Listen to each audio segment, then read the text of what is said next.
Welcome back, Nick Lenz. Comic Corner, classic slash non-classic. This is episode number 1054 and number 948. I'm pretty much viewing the two trades that like the first volume of this particular series. The Unstoppable Wasp. The first trade is called Unstoppable. The second trade is called Agents of G.I.R.L. Yep. Both these two trades collect the entire 8-issue volume, and the first trade collects issue 14. All the issues are written by Jeremy Whiteley. Whiteley also co-writes the All New World Different Avengers 14, which he co-writes with Mark Waid. The artwork for these issues are done by Eliza Kerr. I think she does all the issues for the series. I believe so. Yeah. Well, she does pretty much like for the first four. She does the first 6 issues. Veronica Fish does issue 7, and the final issue is done by Rose Stein and Ted Bennett.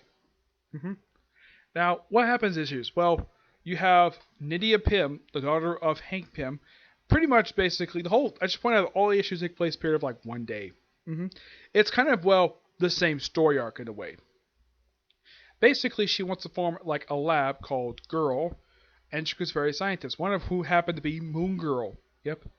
And while she's recruiting, she runs into a friend of hers from the Red Room who's got a bomb in her head. And so the girl's first job, the organization G.I.R.L has the first job of basically using this job.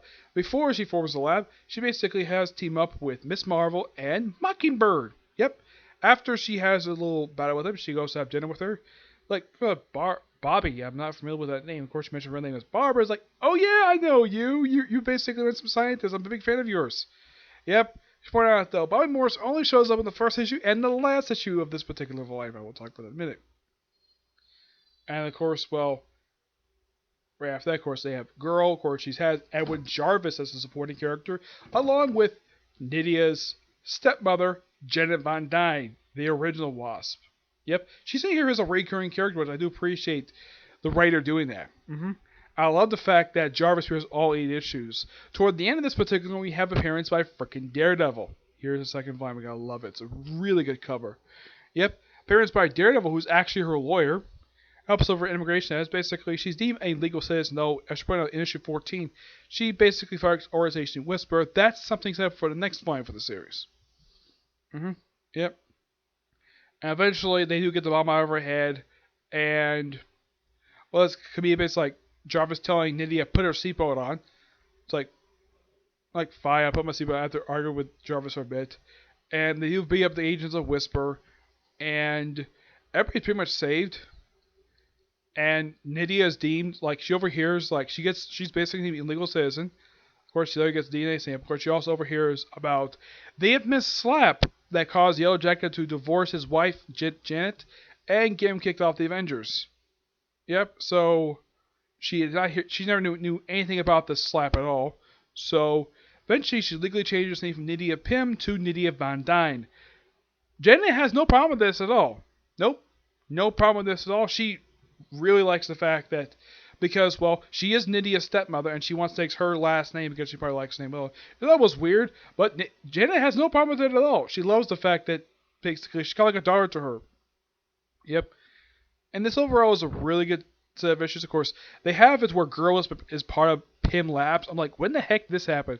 Yeah, apparently Janet was one to turn to a major corporation after, Hank died. Of course, of her original lab, which makes sense.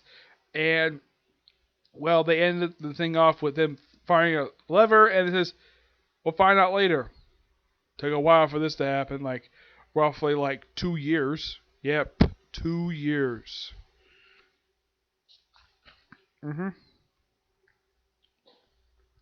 Yeah. As for why this run ended after 8 issues, I have no idea. But I'm going to get these two trades both a 9.5 out of 10. They're both really good. Now, I'm not sure why they ended this series for. Was there anything wrong with how Nydia was written? No, I had no problem with how the writer wrote her. I think she wrote a really good character. And the fact she's a fan and she knows stuff. And at one point she actually hit Janet, but Janet basically is very forgiving. She's basically under a lot of stress, so she does forgive her. She doesn't tell her she forgives her, but she does forgive her for hitting her. Like, not the first broken nose I have, so I'm fine. Janet also runs into, believe it or not, Whirlwind and the Beetle. They're like, who's this? Like, can you tell your friend that her underwear goes on the inside, please? It's a female Beetle who's the daughter of Tombstone. Yep. Why they're there? Because they collect bounties for some reason. Yeah. But this overall is a good series. I love the fact they brought the series back, but ended up 10 issues. Yep. Now I heard the reason why they brought the series back. At least this series made a lot more sense to bring back, let's say, Iceman. Because apparently the trade sales, when these two trades were basically selling like hotcakes, apparently that got Marvel's attention. It's like, okay, let's bring back the series now, even though that we end the book after 8 issues. You bring the series back, and then you basically have it last for a good period of time, and you end it after producing 10 issues.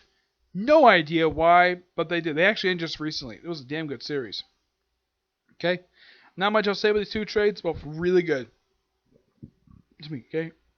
So yeah, that's it for this particular review.